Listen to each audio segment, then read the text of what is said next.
주의 진노로 인하여 내 살에 성한 곳이 없사오며 나의 죄로 인하여 내 뼈에 평안함이 없나이다. 내 죄악이 내 머리에 넘쳐서 무거운 짐 같으니 감당할 수 없나이다. 내 상처가 썩어 악취가 나오니 나의 우매한 연고로소이다. 내가 아프고 심히 구부러졌으며 종일토록 슬픈 중에 다니나이다.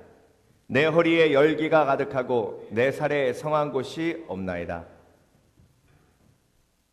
내가 피곤하고 심히 상하였음에 마음이 불안하여 신음하나이다. 주여, 나의 모든 소원이 주의 앞에 있사오며 나의 탄식이 주의 앞에 감추이지 아니하나이다. 내 심장이 뛰고 내 기력이 쇠하여 내 눈의 빛도 나를 떠났나이다. 내 생명을 찾는 자가 올무를 놓고 나를 해하려는 자가 괴악한 일을 말하여 종일토록 괴계를 도모하오나 나는 귀먹은 자같이 듣지 아니하고 병어리같이 입을 열지 아니하오니 참으로 나는 듣지 못하는 사람처럼 되었고 입은 있어도 항변할 말이 없는 사람처럼 되었습니다. 주님, 내가 기다린 분은 오직 주님이십니다. 나의 주, 나의 하나님, 나에게 친히 대답하여 주실 분도 오직 주님이십니다. 아멘. 기도로 마음을 청소하라. 감정 청소. 첫 번째 주에 5개의 감정을 함께 묵상하겠는데요. 이제 슬픔 드리기, 오늘 슬픔에 대해서 묵상해 보겠습니다. 자, 여러분, 감정을 청소하는데요. 그런데 청소는 두 가지가 있어요. 청소할 때 버리는 거하고 정돈하는 거하고, 그렇죠? 네. 그러니까 어떤 것을 버릴 것인가, 어떤 것을 정돈할 건가를 선택하는 게 되게 중요해요. 그러면 여러분, 감정은 버려야 될까요? 정돈해야 될까요? 감정. 네? 어제 말씀드렸잖아요. 나의 감정은 뭐다? 소중하다. 그래서 감정을 버리면 로봇 돼요. 감정 버리면 완전히 그 냉혈 인간이라 그러잖아요. 감정이 없는 사람. 그러니까 감정은 버려야 돼요? 정돈해야 돼요? 감정은 정돈해야 돼요. 감정은 신호라고 말씀드렸죠? 감정이 뭐라고요? 신호. 나를 도와주는 거예요. 어제 자동차 가스 떨어졌을 때 신호 딱 켜지는 것처럼 내 마음에 감정이 생기는 건 내 마음의 상태를 나에게 뭐 해주는 거예요? 알려주는 거예요.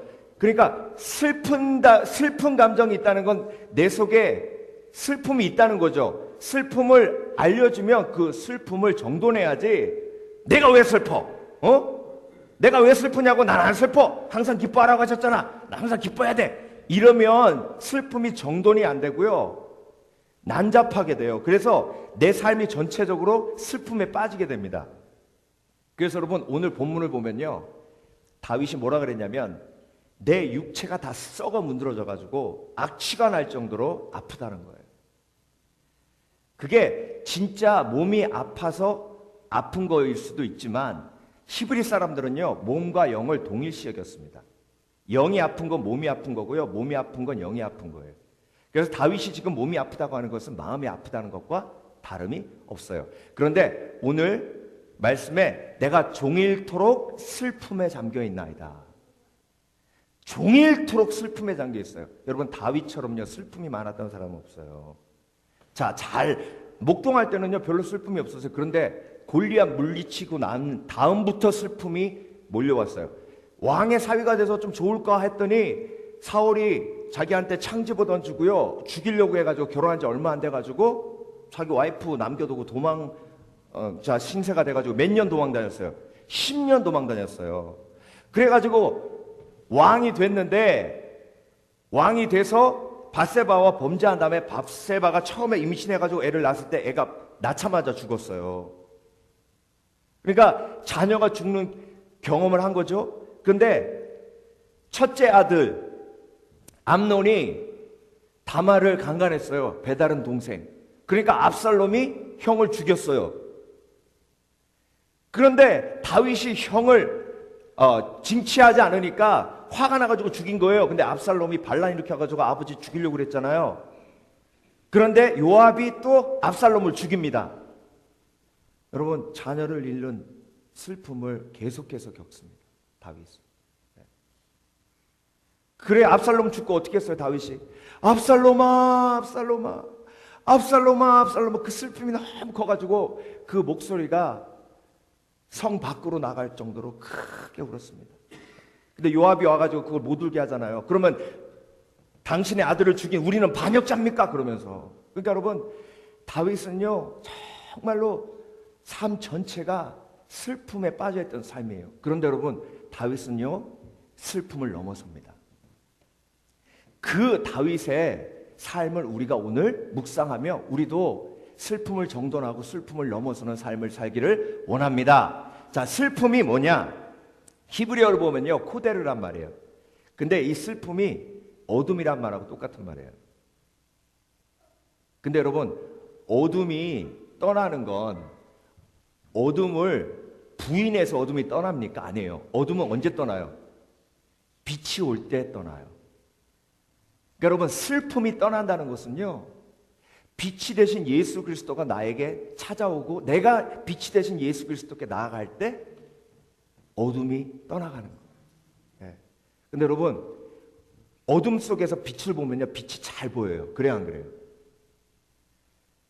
빛을 보면 잘 보여요. 그러니까 어둠 속에 있을 때 빛이 잘 보이듯이 슬픔은 예수 그리스도로 가는 통로예요.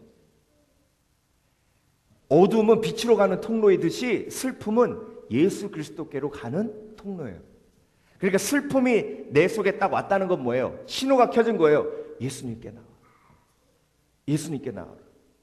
그래서 여러분 여기 앉아 계신 분들 중에요 슬픔을 통해서 예수님께 나오신 분들이 있을 거예요. 틀림없이. 그 슬픔이 없었다면 나는 예수님께 나아가지 않았을 거예요. 그 슬픔이 없었다면 내가 예수 그리스도께 못 나갔을 거예요. 근데 여러분 어둠은 비교할 수 있어요 없어요? 어둠은 비교할 수 없어요. 그냥 어둠은 어둠이에요. 물론 더 어두운 게 있고 덜 어두운 게 있어요. 덜 어둡고 더 어두운 건 어둠의 차이가 아니에요. 빛의 차이지. 빛이 아주 밝으냐 아니면 아주 어두우냐 이 차이지 어둠이 더 어둡고 어둠이 더 안 어둡고는 없어요. 그래요 안 그래요? 그러니까 여러분 내가 예수님께 가까이 가느냐 안 가느냐 내 슬픔의 크기가 결정되는 거지 내 고난이 커가지고 슬픔이 큰 건 아니에요.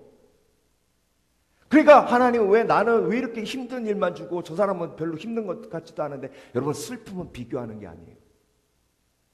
슬픔은 슬픔 그 자체예요. 그래서 여러분 내가 슬픔이 크고 작고 이건 내가 예수님께 가까이 가느냐 안 가느냐에 달려있지 내 고난이 크고 작으냐에 달려있지 않습니다. 고린도 후서를 보면 내 고난이 크면 뭐가 크다? 위로도 크다. 그러니까 내 고난, 내 슬픔을 비교할 수 없는 거예요. 왜? 슬픔이 크면 클수록 고난이 크면 클수록 뭐가 크니까? 하나님의 위로가 크니까. 네. 여러분 내 슬픔을 하나님께서 나에게 주신 건 그 슬픔을 통해 빛으로 나오라고 주신 거예요. 베다니라는 도시가 있죠. 베다니가 마르다, 마리아, 나사로가 살던 곳이잖아요. 근데 그 베다니가 히브리어로 슬픔의 집이란 뜻이에요. 왜 슬픔의 집이냐? 예루살렘에서 3km 정도 떨어진 곳인데요. 문둥이 시몬의 집도 어디 있었어요? 베다니에 있었어요. 그러니까 문둥이가 사는 곳이에요. 예루살렘 안에서 나병 환자가 살 수 있어요? 없어요? 없어요. 그러니까 예루살렘에 살 수 없었던 사람들이 베다니에 가서 사는 거예요. 가난하거나 죄를 짓거나 몸이 아프거나. 그러니까 베다니가 뭐예요? 슬픔의 집이에요. 그러니까 그 슬픔의 집에 나사로가 죽었어요. 그러니까 그 슬픔의 집에 더 큰 슬픔이 임한 거예요. 그 슬픔의 집에 더 큰 슬픔이 임해서 마르다와 마리아가 예수님을 찾았지만 예수님께서 오시지 않아서 더 큰 슬픔에 빠져 예수님이 오셨을 때 어떻게 했어요? 마르다와 마리아가 울고 불고 예수님이 일찍 오셨으면 죽지 않았을 텐데 나사로가 죽지 않았을 텐데 이렇게 웁니다. 그때 예수님께서 같이 뭐 하세요? 울어주세요. 여러분 슬픔의 신호가 왔다는 건요 내가 뭐가 필요하다는 얘기예요? 위로가 필요하다는 얘기예요. 빛은요, 위로예요. 어둠에 빠져 있는 사람에게 빛은 위로예요. 여러분, 슬픔이 내 속에 왔다는 건요, 나에게 위로가 필요하다는 거예요. 애들이 우는 건요, 애들이 왜 울어요? 엄마 시끄럽게 만들려고 울어요? 아니에요. 울면서 애들이 뭐라 그러는 거예요? 엄마 위로해 주세요. 위로해 주세요. 베이비가 막 배고프다고 우는 건 뭐예요? 엄마 우유로 위로해 주세요. 네. 그러니까 여러분, 내가 슬프다는 건 내가 위로가 필요하다는 거예요. 그런데 오늘 다윗이 뭐라 그랬어요? 내가 지금 사람들에게는 벙어리가 됐다는 거예요. 사람들에게는 말을 못한다는 거예요. 예.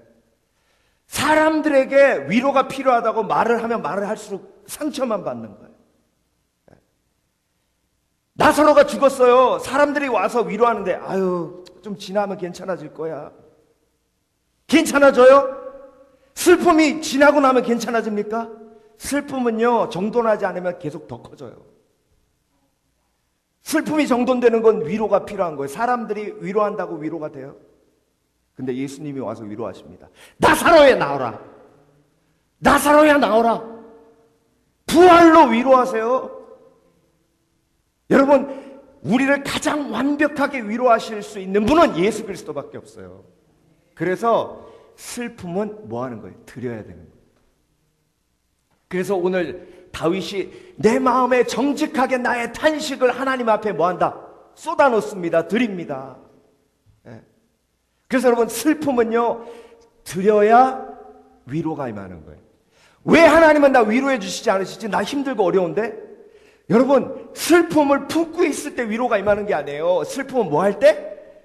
드릴 때, 쏟아놓을 때.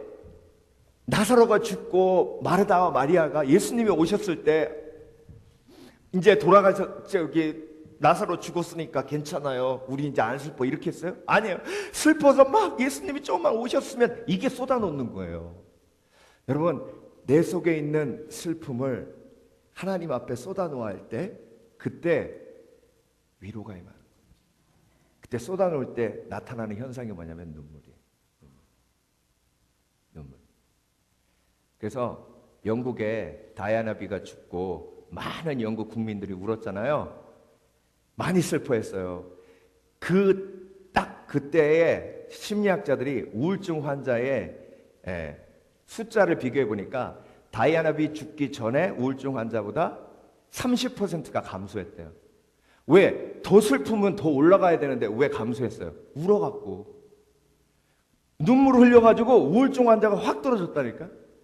네. 여러분, 하나님한테 슬픔이 있으면 있을수록 계속 꾸준히 위로받은 사람은요, 슬픔이 정돈이 돼요. 근데 슬픔이 정돈되지 않은 사람은요, 얼굴이 갈수록 어두워져요. 그래서 어떤 상태까지 가냐면 내가 아니야, 난 안 슬퍼 이제 그래도 내 의지가 더 이상 감정을 움직이지 못하는 상태가 돼요. 그때 내가 무너진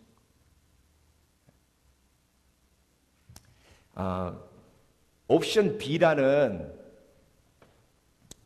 책이 있어요. 셰럴 샌드버그하고 아담 그랜트가 공동으로 지은 책인데, 셰럴 샌드버그는 성공한 여인이에요. 페이스북의 COO예요.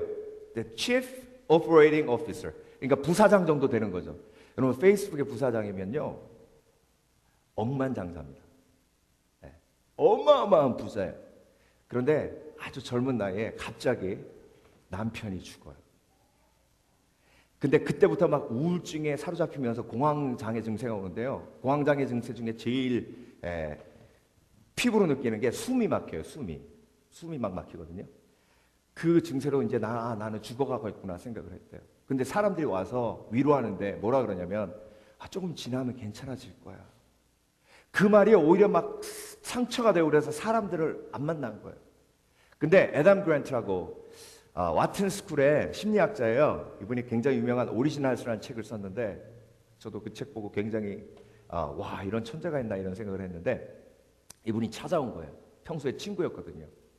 그래서 셰럴 샌드버그를 상담하면서 위로하는 거예요. 근데 셀이 나중에 이야기하는데 가장 위로가 됐던 말이 뭐냐면 이 말이래요. 여러분들도 기억해 보세요. 이렇게 어렵고 슬픈 이 상황 속에서 내가 널 절대로 혼자 내버려 두지 않을 거야. 이 말이 가장 위로돼. 우리 한번 해볼까요? 이렇게 어렵고 힘든 상황 속에서 내가 널 절대 혼자 내버려 두지 않을 거야. 그래놓고 혼자 내버려 두면 더 큰 상처가 되죠. 그렇죠? 네. 그러니까 그렇게 할 자신이 있다면, 근데 그런 말을 해주시는 분은 누구예요? 예수 그리스도. I'll be with you forever. 내가 너와 함께함이라. 근데 이 옵션 B에 이런 이야기가 나와요. 잘 들어보세요. 퍼즐을 이렇게 사람들이 맞추는데 일부러 옆에서 아주 시끄러운 소리를 막 낸 거예요. 그러니까 퍼즐 맞추려고 막 집중하는데 시끄러운 소리 들으면 짜증나요? 안 짜증나요? 짜증나죠? 네. 짜증나가지고 저 왜 이렇게 소음이 큰 거야? 그러면서 짜증내면서 퍼즐이 제대로 안 맞춰지더래요. 근데 두 번째 그룹은 퍼즐을 맞추게 해놓고 시끄러운 소리를 내주면서 버튼을 하나 마련해 준 거예요. 그러면서 뭐라 그러냐면 이 소리가 너무 시끄러우면 이 버튼을 누르세요. 그러면 소리가 멈출 겁니다. 근데 희한한 건요, 그 버튼이 있는 사람은 퍼즐을 맞추면서 시끄러우면 버튼을 눌러야 되는데 그 시끄러운 걸 참고 퍼즐을 계속 맞추는데 퍼즐을 잘 맞추더라는 거예요. 그게 무슨 얘기예요? 내가 상황을 통제할 수 있는 버튼이 있으면 그 스트레스를 이겨나갈 수 있다는 거예요. 왜 다윗이 그렇게 어렵고 힘들면서도 그 슬픔을 이길 수 있었냐? 나에게 슬픔이 오면 하나님께로 나가면 되니까. 버튼이 있는 거예요. 나에게 고통이 오면 하나님께로 나가면 되니까. 그러니까 그 상황을 통제할 수 있는 하나님의 능력에 내 삶을 뭐 하는 거예요? 맡겨드리는 거예요. 그러니까 삶이 두렵지 않고 용기가 있고 힘이 있는 거예요. 여러분, 예수 그리스도라는 버튼을 하나님이 우리에게 주신 거예요. 그래서 그 버튼이 있을 때랑 없을 때랑은 너무 많은 차이가 돼요. 네가 고난을 당하고 있는데 너를 혼자 내버려 두지 않을 거야 라는 그 말이 바로 버튼이에요. 사실 하나님은요, 저와 여러분이 서로에게 버튼이 되기를 원하세요. 그런데 중요한 건 사람을 의지해서 위로받는 건 한계가 있다는 거예요. 어느 순간이 되니까 요나단을 죽이시잖아요. 다윗을 홀로 남기십니다. 물론 내가 어렸을 때는 사람을 통해서 하나님이 위로하기도 하세요. 그렇지만 어느 순간이 되면 그 어두움은 오직 빛 대신 예수 그리스도밖에 물러가게 하실 수 없기 때문에 예수님께로 나오라고 하십니다. 그래서 다윗은요, 곧 가장 위대한 예배자였어요. 다윗은 가장 큰 슬픔이 있었지만 그 슬픔을 잘 정돈할 수 있는 아름다운 예배자였습니다. 여러분은 아름다운 예배자십니다. 오늘도 주 앞에 나와 지금까지 내가 밀어내려고만 했던 슬픔, 밀어내면 슬픔은 정돈이 안 돼요. 하나님 앞에 쏟아놔야 돼요. 왜 안 슬픈 척 하세요? 슬픈데. 울어야 될 땐 울어야죠. 그래야 하나님의 위로가 임하죠. 하나님의 위로가 안 임하는 이유가 뭐라고요? 내가 쏟아놓지 않아서, 내어놓지 않아서. 여러분, 하나님의 위로 없이 이 세상 살아가는 건 정말 무모한 짓이에요. 왜 어둠 속에 그대로 계세요? 스위치만 키면 불이 켜지는데 어둠 속에 있으면서 왜 나를 어둠 속에 이렇게 빠뜨리냐고 얘기하면 예수님이 뭐라고 하시겠어요? 내가 그러지 않느냐? 나는 빛이라고. 나에게 나오면 그 어둠이 사라진다. 왜 어둠 속에 있느냐는 거죠. 여러분, 함께 오늘 기도하실 때에 슬픔이 정돈되는 기적이 오늘 우리 가운데 있기 원합니다. 하나님, 나와 함께 주시옵소서. 하나님, 나와